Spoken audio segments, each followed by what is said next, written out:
Ci troviamo a Cividale del Friuli, a Palazzo De Nordis, all'interno della prestigiosissima collezione di arte moderna e contemporanea De Martis. Siamo qui per presentarvi la rassegna Sguardi. La rassegna di approfondimento Sguardi nasce dalla necessità del museo e della collezione De Martis di comunicare all'esterno l'importanza delle opere contenute e l'alto valore culturale e artistico dei quadri presenti. Si è sentita la necessità di farlo attraverso un approccio multidisciplinare, dove esperti in vari campi del sapere decidono di mettersi in gioco e parlare di alcune opere della collezione. L'interazione tra ambiti e discipline diversi ci permette di poter comunicare appieno l'importanza della collezione. Pensiamo che il museo sia un luogo di confronto e di incontro.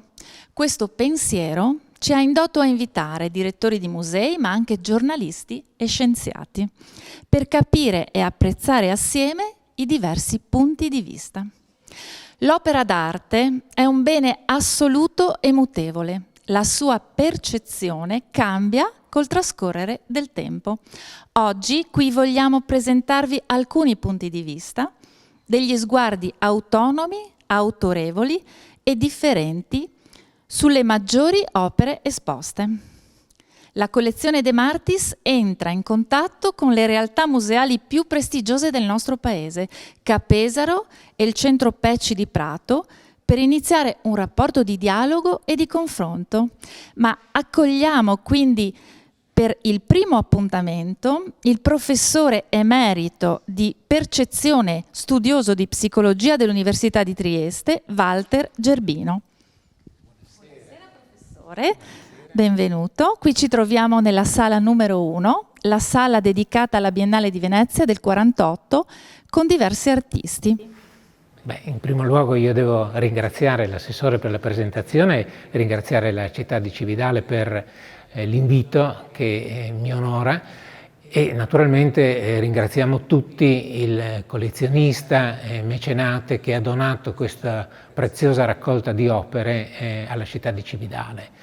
Per noi è una grande opportunità visitare queste sale e questa sera dedicarci a una in particolare che adesso vedremo e che mi chiama in causa come studioso di percezione visiva, perché è la sala che raccoglie due opere di un artista importantissimo per l'interazione, per i rapporti tra studio scientifico della percezione visiva e arti visive, Vasarely. Prego. E adesso ci spostiamo nella stanza dedicata a Vasarely e analizziamo insieme al professore queste meravigliose opere che personalmente mi hanno colpito in maniera particolare per i loro colori, per le loro geometrie. Che cosa ci racconta oggi, professore, rispetto a queste opere? Beh, anzitutto è abbastanza evidente che arriviamo in una sala con una certa sorpresa, avendo attraversato momenti artistici diversi del Novecento, ma lontani da lo spirito squisitamente geometrico, ottico, che invece qui è protagonista. Qui siamo davanti a due opere di Victor Vasarely, o Vasarely si può dire in vari modi, perché è ungherese e naturalizzato francese, un personaggio che ha attraversato tutto il Novecento, cambiando stile ma imponendosi poi come uno dei fondatori della op art, della optical art, all'inizio chiamata anche arte retinica perché è riferita all'organo di percezione visiva, cioè all'occhio e alla retina in particolare. E vedremo, forse se avremo modo di approfondire, che questa definizione retinica non è tanto appropriata, mentre la definizione op art come contrazione di optical è veramente incisiva, appropriata e diventata parte della nostra cultura. L'importanza di Vasarely dal punto di vista culturale sta anche nella capacità di diffondere un messaggio Un messaggio che è tuttora con noi, cioè è una forma, un movimento, quello degli anni 60-70 dell'altro secolo, dell'ultimo secolo del millennio passato, che si è propagato fino ad ora. Pensiamo che, per dire, la collezione di Paco Rabanne di primavera-estate di quest'anno, del 22, era dedicata alle opere di Vasarely, e la collezione era in gran parte basata su alcuni quadri molto vicini a questo, per dire, e dove si svolgeva la collezione, o meglio la sfilata, si svolgeva sul tetto dell'Auditorium di Monaco, del Principato di Monaco, che contiene un'opera straordinaria di Vasarely, un mosaico a pianta esagonale con tassellature triangolari, che forse qualcuno di voi ha visto, è un'opera gigantesca, che ci fa capire che quest'uomo è stato un grande artista, ma è stato, nel senso di pittore, ma è stato un architetto, è stato un teorico delle arti visive, una persona capace di diffondere uno stile e un linguaggio, questo è un punto veramente importante, un linguaggio in tantissimi campi, e con noi nelle scenografie teatrali, e con noi nel cinema, e con noi nelle illustrazioni anche semplici che troviamo sulle copertine, per dire, delle divulgazioni comuni. A questo punto io vorrei chiedere al nostro grande collezionista che cosa lo ha portato a scegliere e a includere nella sua collezione queste opere di Vasarely. E prima della risposta ringrazio il nostro pubblico e presento colui che, se vuole alzarsi, dottor De Martis, colui che ha consentito alla città di Cividale di poter avere questa meravigliosa collezione. Il dottor Giancarlo De Martis oggi è qui con noi e lo ringraziamo davvero tanto per ciò che ha fatto per la nostra città. Sì, ma è un dovere, era un dovere. Io ho fatto l'imprenditore a Cividale, nella zona industriale, avevo uno stabilimento, ho trovato il sindaco Ballo? Sì, il sindaco Ballo, eccezionale, sì. Che se qui ci sono questi quadri, più opera sua che opera mia, no, glielo dico. E quindi, sì, dunque io ho 83 anni, no? E in pratica sono l'ultimo della famiglia, l'ultimo rimasto. E quando ho donato queste cose non ero neanche sposato, perché io mi sono sposato a 82 anni. E quindi ho detto, ma adesso sta cosa la dico perché sono sempre un individuo, un uomo, no? Non puoi raccontare balle sempre. Allora dico, ma a chi lasciamo sta roba? E dico, boh, la lascio qui, perché qui se ho fatto un lavoro e ho fatto anche fortuna nel lavoro, è merito di tutti i cittadini. I cittadini. E quindi sì, è stata una cosa. Le dirò anche che ne abbiamo donati altri 3 dopo. Sappiamo, adesso lo racconteremo. Sì, ma non solo, ce ne sono altri 3-4 in giro. Grazie dottor De Martis, ma adesso so che il professor Gerbini vuole interagire col nostro pubblico. Allora, Perché no, la domanda era un'altra. Vasarely nella sua collezione. Ma perché io ho avuto la fortuna di avere un amico che mi proponeva queste cose. Quando io a casa avevo 70 quadri a casa, e quando andavo a casa la sera stanco dal lavoro mi sentivo rigenerato, mi sentivo, come potrei dire, hai lavorato, hai anche guadagnato, però hai fatto anche una cosa che mi soddisfava. Guardi, io adesso abbiamo dato un ordine a questo gallerista. Io ho detto, guarda, se mi trovi un quadro importante, ma molto importante.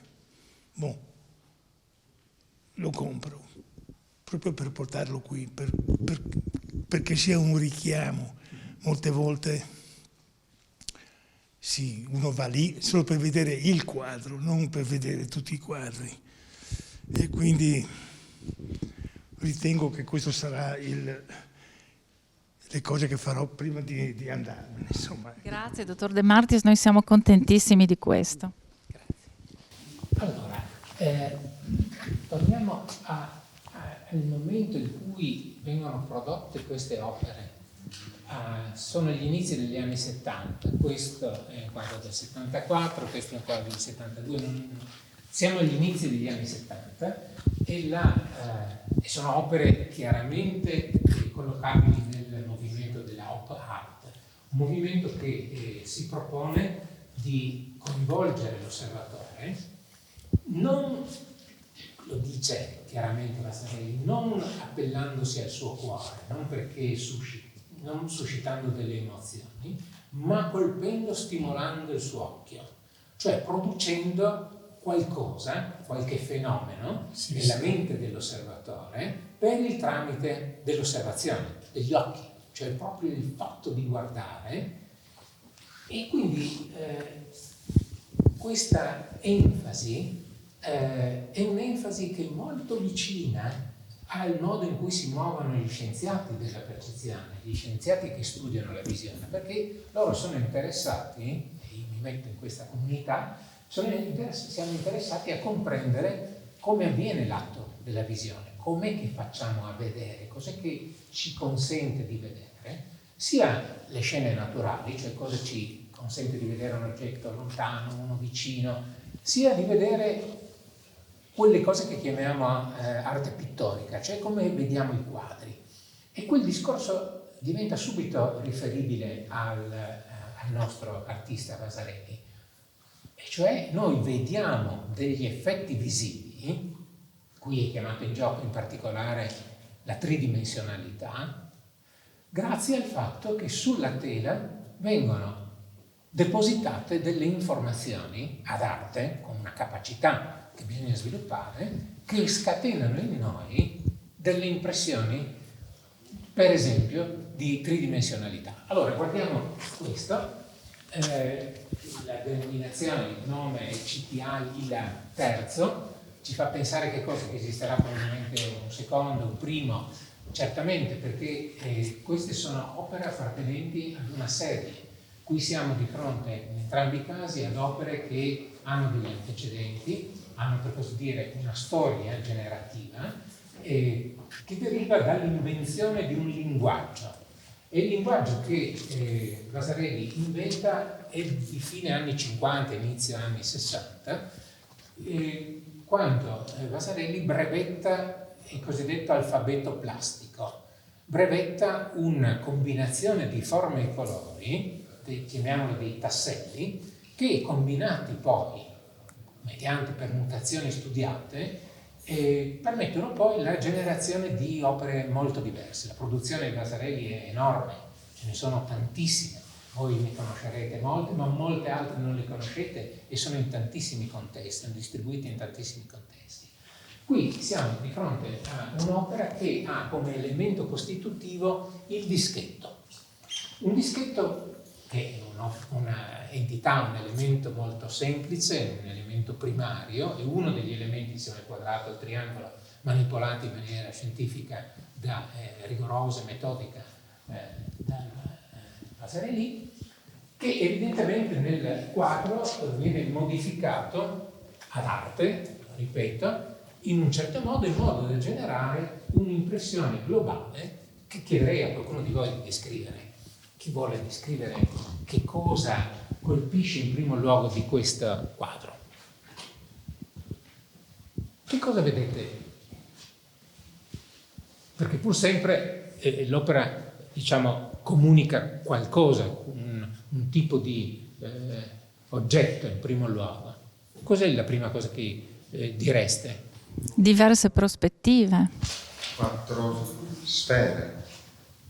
Allora, se mettiamo che qualcuno mi dica, e grazie per l'intervento, che ci sono 4 sfere, E queste 4 sfere sono negli angoli, 4 rigonfiamenti, non sono totalmente visibili, no? Sono visibili soltanto dei quarti di queste sfere che vengono verso l'osservatore. E questo, come viene generata questa impressione di rigonfiamento? Viene generata utilizzando alcune informazioni geometriche che tecnicamente noi chiamiamo gradienti. Questo termine gradiente è in letteratura psicologica presente, diciamo, ufficialmente dal 1950, quando un grande studioso americano, Gibson, scrive un libro, The Perception of the Visual World, in cui vengono identificate le fonti di informazioni principali per la percezione dello spazio. Com'è che noi vediamo uno spazio esteso, uno spazio in cui ci muoviamo? Lo vediamo in gran parte grazie al fatto che l'informazione che arriva ai nostri occhi è un'informazione ordinata.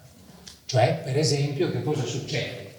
Che ci sono delle gradienti di grandezza, questa zona qui è grande, ma poi una zona simile più piccola, più piccola, più piccola, più piccola, e questo si combina, in questo caso, anche con il fatto che questa zona, che è un dischetto, subisce una deformazione regolare, diventa un'ellisse sempre più schiacciata, no? Fino ad arrivare a un'ellisse molto schiacciata. Se seguite questa sequenza da questo disco a questo, vedete che si arriva ad un forte schiacciamento. Questi due gradienti combinati insieme, il gradiente di grandezza e il gradiente di compressione che è di forma, la deformazione regolare, produce una superficie che rigonfia verso l'osservatore, e questo è replicato nei 4 angoli. È interessante notare che il nostro osservatore all'inizio ha detto che ha visto 4 sfere e non ha sottolineato il fatto solo 4 quarti di sfera. Ma perché? Perché qui c'è anche intenzionalmente la volontà di ampliare questo spazio oltre i confini del quadro, diciamo oltre la cornice, perché l'interruzione di queste forme sferiche a un certo punto non ci impedisce di sentirle, per così dire, uso questo termine un po' generico, di sentirle come soltanto delle parti di sfere che continuano. Però qui c'è anche un gioco importante che non dobbiamo dimenticare di ambiguità. L'opera d'arte spesso sfrutta le ambiguità, cioè sfrutta le instabilità della percezione, il fatto che in un certo verso noi vediamo una cosa ma subito dopo vediamo una cosa che la nega, e questo è un effetto che gli artisti spesso ricercano. E qui in che cosa consiste l'ambiguità? Potremmo considerare questa CTA lila come il complemento di un'altra opera seriale di Vasarely, che forse conoscete, è un'opera che si chiama Vega, riprodotta molto, in cui invece l'oggetto protagonista è un rigonfiamento centrale, è una specie di palla che viene fuori. Qui le palle sono 4, sono in periferia, e al centro invece troviamo una sorta di losanga concava o una croce, no? Chiamiamola una losanga concava. Perché questo genera un'ambiguità, una sorta di instabilità? Perché nell'articolazione figura-sfondo, cioè che cos'è che noi vediamo come figura e che cos'è che vediamo a sfondo, normalmente tende ad essere vista come figura la zona centrale, circondata dallo sfondo. Se voi guardate, non so, le scritte sul parete lì, nessuno dubita che sono le scritte a funzionare da figura e lo sfondo è la parete grigia. Ma perché? Perché sono circondate dal sfondo in ogni loro parte, ogni lettera è circondata. E qui invece a essere circondata è la zona che in qualche modo funziona come sfondo per queste 4 palle, che è meno importante, però poi essendo centrale diventa protagonista, quindi non ci sfugge, è facile attirare l'attenzione sul fatto che c'è questa croce, questa losanga. Questo crea una sorta di dinamismo, di movimento che non è nella tela non c'è niente, e noi lo sappiamo bene, la tela è ferma, la tela è lì dal 1974, dipinta in acrilico, ma è nel nostro occhio e nella nostra mente che si crea un'instabilità ed un passaggio da una percezione all'altra. Tutto questo è intenzionale negli artisti di pop art. c'è la volontà di produrre il movimento nella mente dell'osservatore. E il movimento era il titolo della prima esposizione importante a Parigi nel 1955, in cui partecipa Vasarely e altri artisti della cosiddetta corrente cinetica, quando il termine optical art ancora non esisteva, perché è un termine inventato a un certo punto, secondo alcuni è proprio inventato dalla rivista Time nel 1964, l'etichetta optical art, per comunicare il fatto che ci si trovava davanti ad una forma d'arte che voleva sfruttare gli effetti visivi che si producono nell'osservatore come, diciamo, oggetto artistico. L'oggetto artistico non è lì, è qui. Esagero naturalmente, no? Perché senza quel quadro non ci sarebbe. Però pensate al fatto che nel 65, quindi un anno dopo l'invenzione di questo termine, si svolge una celebratissima esposizione al MoMA di New York, che ha un titolo emblematico che rimane nella storia, che è The Responsive Eye, l'occhio responsivo, traduco letteralmente perché ha un significato, cioè l'occhio che risponde agli stimoli. E in qualche maniera è una citazione di una frase di Vasarely in cui si dice che il compito dell'artista è quello di stimolare l'occhio. E quindi il curatore della mostra di allora a New York intitola The Responsive Eye, per dire il protagonista della mostra non sono le opere appese alle pareti, ma è l'occhio che viaggia tra queste opere, è lui il protagonista, è lui. E in un certo senso questo ci avvicina allo spirito di questa collezione, che è il piacere dell'osservazione, il piacere del guardare queste opere e di godere in un modo o nell'altro dell'osservazione, che è un atto molto semplice. E guardare, però si porta dietro tantissime cose, perché dietro, o meglio come conseguenza dell'osservazione, ci sono dei significati che possono essere legati alla storia dell'oggetto artistico, ma per quel che ci riguarda, che riguarda le mie competenze specifiche, qui sono legati anche alla riflessione sul nostro organo della visione. Cioè noi guardando queste opere impariamo qualcosa, o perlomeno siamo indotti a riflettere sul modo in cui vediamo.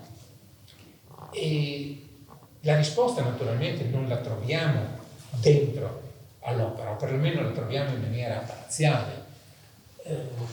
Cioè vediamo, sì, comprendiamo che grazie all'ordinata modificazione di una forma base qui si produce un effetto globale, però non siamo in grado di, per esempio, di rispondere sulla base soltanto di questa opera quanto di questo effetto di rigonfiamento dipenda dalla compressione di un asse dell'ellisse e quanto invece dalla riduzione di grandezza, cosa che invece gli psicologi hanno fatto in studi sistematici cercando di separare il contributo di queste informazioni. Quanto dipende dal fatto che ci sono delle variazioni ordinate di colore, prima non le ho nominate, no? Ma se voi seguite per esempio questa diagonale, vedete che si passa da una zona chiara, adesso il fatto che sia azzurra non è importantissimo, chiara, un po' più scura, un po' più scura, un po' più scura ancora, un po' più scura, cioè c'è un gradiente di chiarezza che accompagna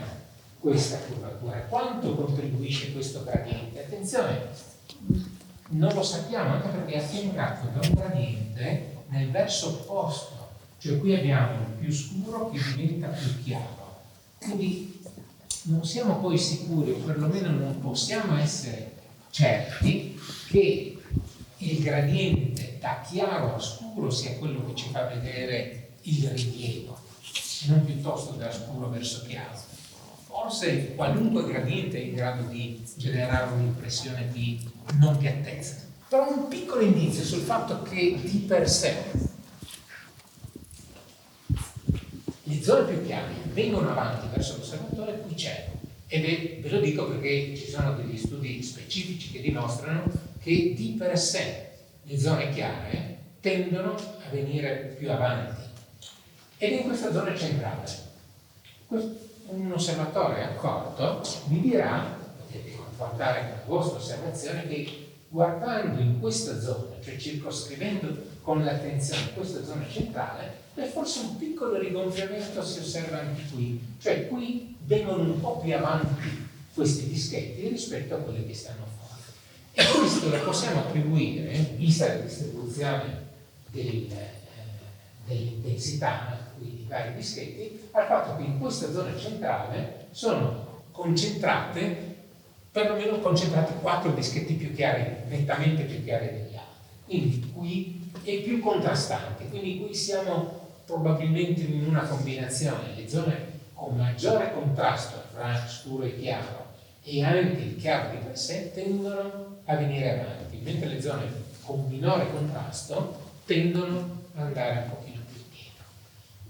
Questo è un suggerimento che sicuramente fa parte degli accorgimenti che Vasarely ha teorizzato. Con la sola osservazione di questa singola opera non possiamo naturalmente decidere quale fattore è più importante e quale meno importante, bisognerebbe confrontarlo con altre situazioni e fare degli studi sistematici, ma è certo che questa domanda in un osservatore attento si pone e quindi queste opere hanno lo scopo certo di stimolare l'occhio, ma anche di suggerire delle domande su come funziona l'occhio, non certo di dare delle risposte definitive, perché non è compito dell'artista quando produce la singola opera dare questo tipo di risposta, mentre è compito gli scienziati che in laboratorio come dire, sezionano queste opere, anche le opere di Vasarely, e cercano di capire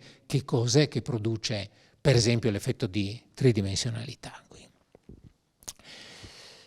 Bene, ma se ci sono delle domande, come davanti a ogni situazione un pochino nuova, forse io sono contentissimo di rispondere. Questo non l'ho detto all'inizio, ma ben volentieri rispondo.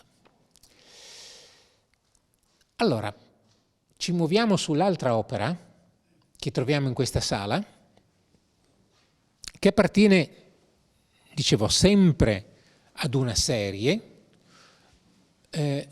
in cui l'oggetto è un'intelaiatura. La prima cosa che si osserva guardando questo quadro chiamato Keg Egg, che è un olio, a differenza di un acrilico, questo è un olio dipinto minuziosamente da Vasarely. La prima cosa che si osserva è una sorta di griglia, di reticolo, di grata, chiamiamola come vogliamo, in chiaro rilievo verso l'osservatore. Qui non c'è l'ambiguità che sottolineavo prima, cioè che la zona centrale è la zona meno importante. No, qui la zona centrale ha un potente carattere figurale, viene verso l'osservatore. Il modulo che qui viene modificato è il quadrato nel quadrato, che è uno dei moduli fondamentali dell'alfabeto plastico brevettato da Vasarely nel 1959. Partiamo dal centro.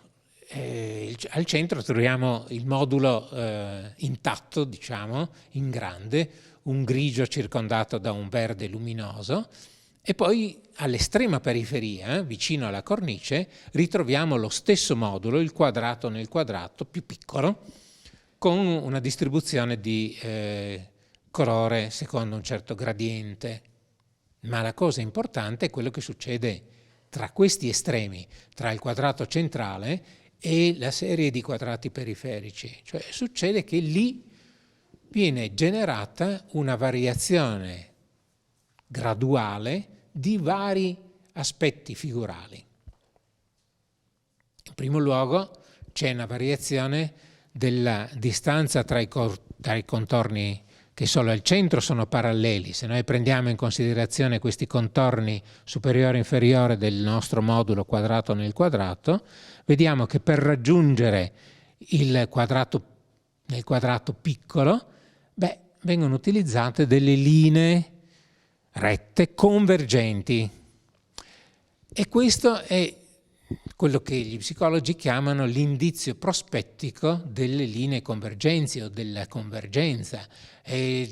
Diciamo, è la radice, la base della prospettiva lineare che tutti quanti apprendiamo a scuola, ma che è un potentissimo veicolo di tridimensionalità. Bastano poco su un foglio di carta per generare la tridimensionalità. Bastano in fondo 2 linee, o come in questo caso, una combinazione di linee convergenti per produrre l'impressione di un piano che recede via dall'osservatore. Bene, verso un punto ideale all'infinito di convergenza di queste linee.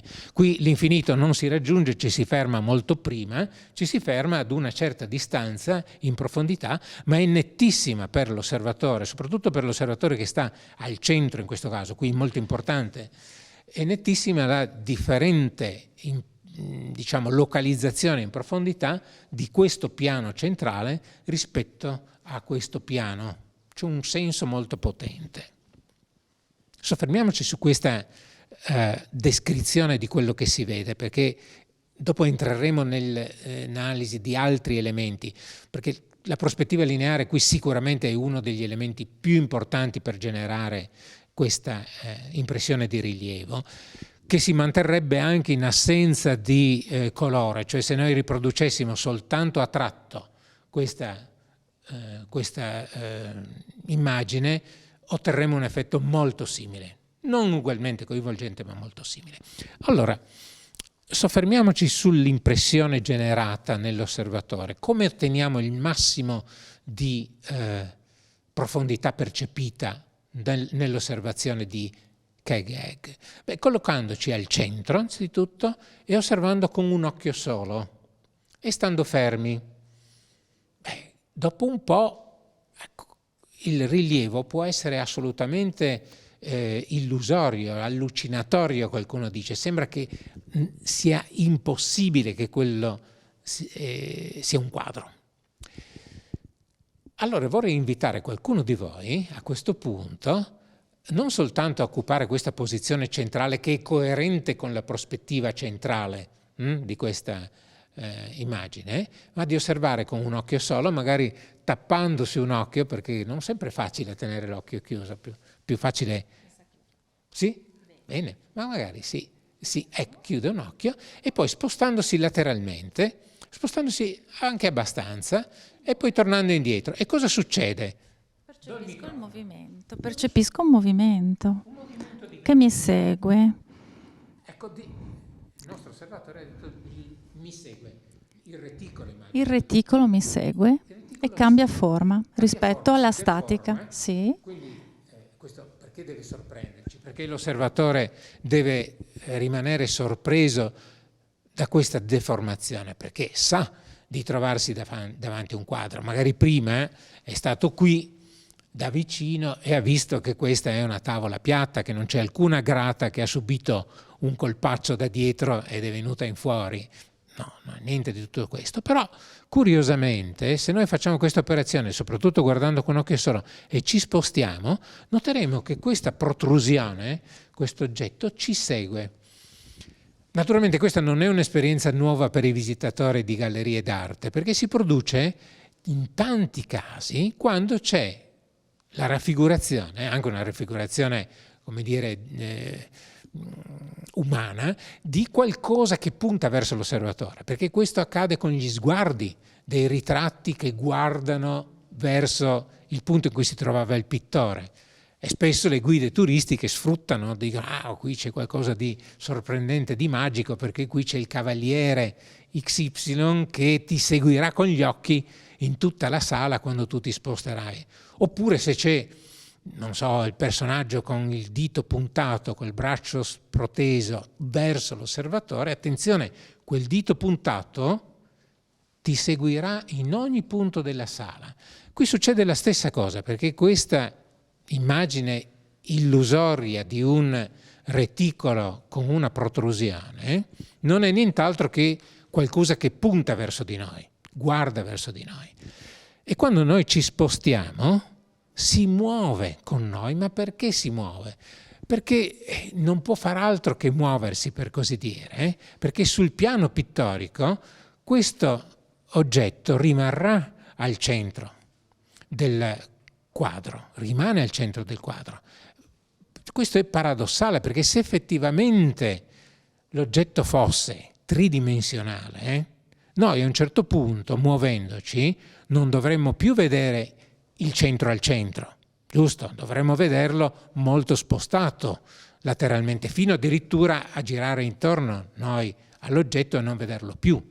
Ma questo non succederà, perché anche se noi andiamo per 90 gradi, ci spostiamo di 90 gradi, continueremo a ricevere nel nostro occhio un'immagine in cui il quadrato centrale è, se non al centro, sarà sempre all'intersezione di queste diagonali, perché è piatto.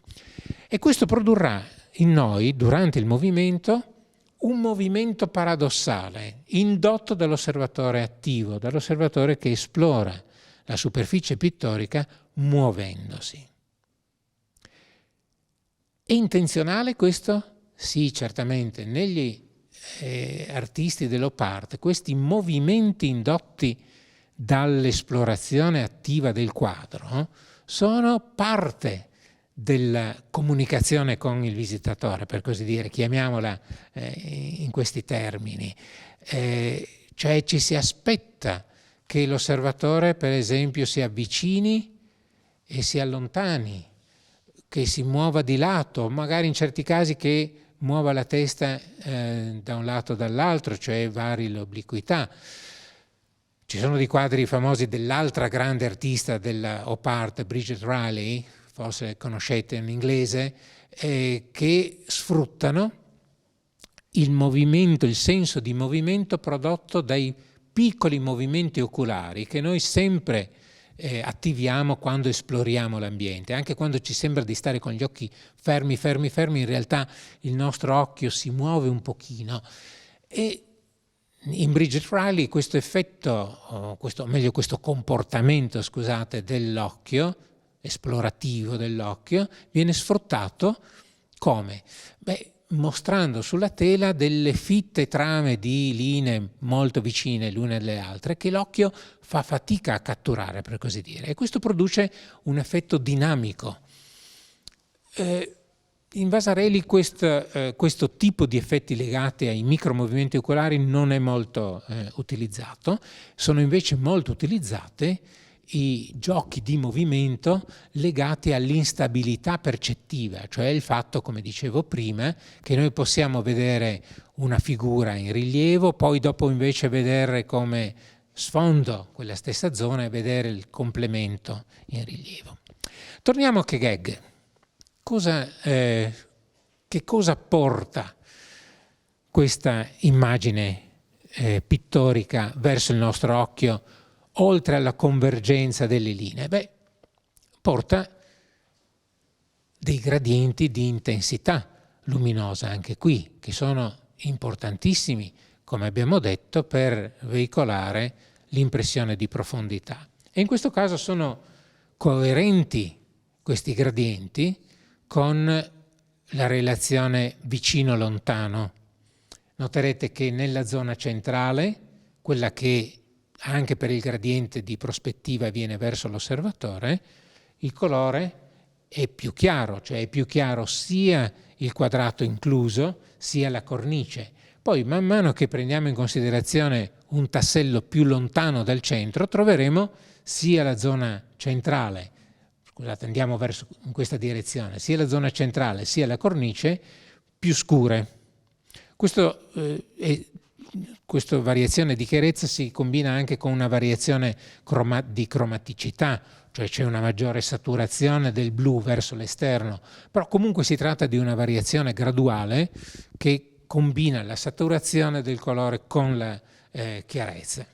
Sono d'accordo.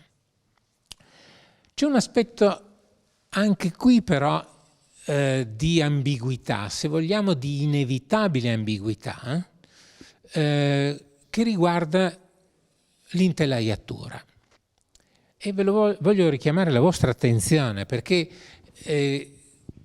qui veramente non so dire se è un'ambiguità voluta o subita, però in qualche maniera, per come è costruita questa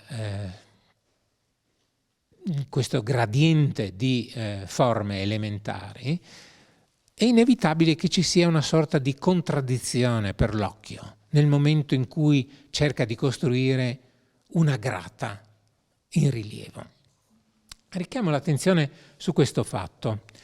Allora, provate a guardare in questa zona qui. Ciascuna di queste barrette vi appare per l'appunto, scusate, ve l'ho detto, come una barretta. Vi appare come un tronchetto a sezione quadrata, a sezione rettangolare, cioè questo appare come un diedro, non come due superfici, una più chiara e una più scura, adiacenti.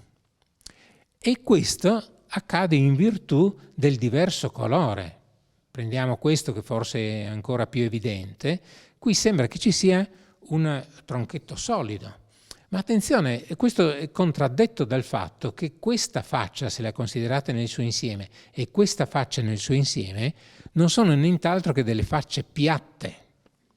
Quindi lì c'è nella costruzione geometrica c'è la radice di una contraddizione, che però il nostro occhio in qualche maniera tollera.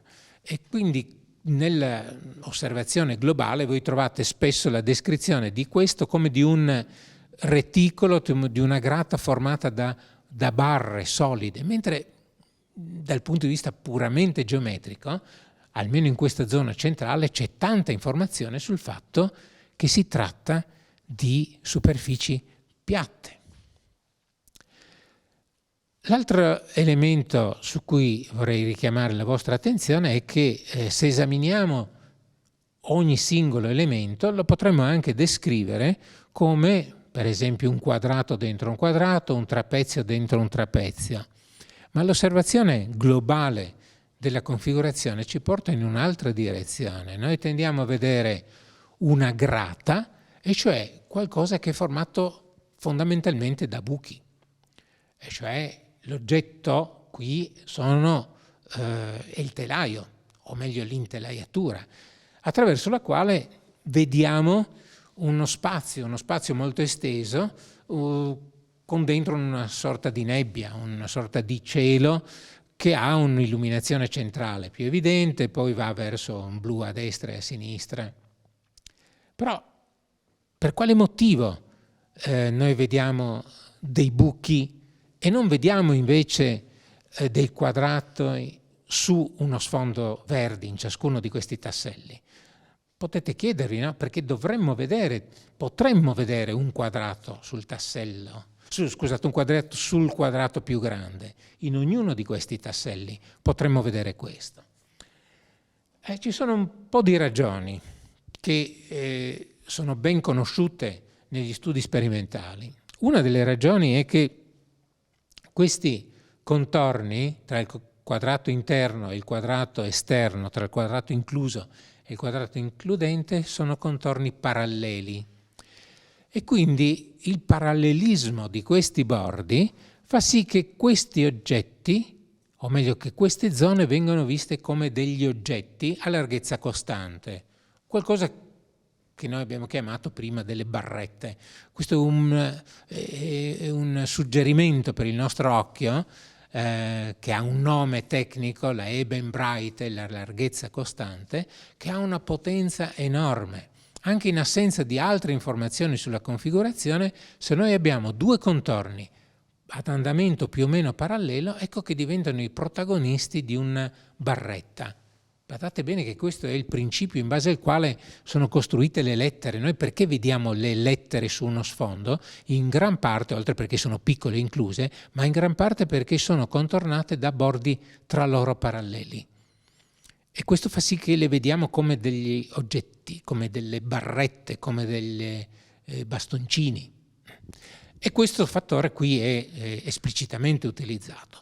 Poi c'è un altro fattore, cioè che le zone in verde sono relativamente piccole rispetto alle zone grigio-blu, e questo, l'essere piccolo piuttosto che grande, è un altro fattore che porta a vedere un oggetto come figura. Quindi ci sono almeno due grosse ragioni per le quali noi vediamo questi quadrati, come il quadrato e le sue deformazioni in quadrilateri, come dei buchi. E un'ultima cosa è utile osservare, e cioè che dietro a questa grata noi vediamo uno spazio con una gradazione di colore che va dal più luminoso al meno luminoso in maniera molto graduale. È proprio una bella sfumatura quella che vediamo dal centro verso la periferia destra e sinistra. Ma attenzione, non c'è questa gradazione nello stimolo pittorico, non c'è. Perché? Perché ciascuno di questi tasselli, ciascuno di questi moduli è dipinto in maniera assolutamente omogenea, cioè il grigio qui dentro è omogeneo, questo è omogeneo al suo interno. La gradazione è costruita dal nostro occhio, è l'occhio che completa, che integra queste varie zone e ci fa vedere questa sorta, chiamiamola di nebbia o di atmosfera dietro alla grata, contraddistinta da una sorprendente continuità, da una dolce continuità, da una smoothness in inglese. E questa continuità dolce è qualcosa che viene prodotto intenzionalmente utilizzando un modulo che invece è discreto, perché l'alfabeto plastico di Vasarely è discreto, è fatto di tasselli che al loro interno non hanno variazione, ma se combinati in maniera ordinata producono una variazione continua, in questo caso di chiarezza, nella mente dell'osservatore. Questo è qualcosa che va sottolineato perché è consapevolmente utilizzato dall'artista.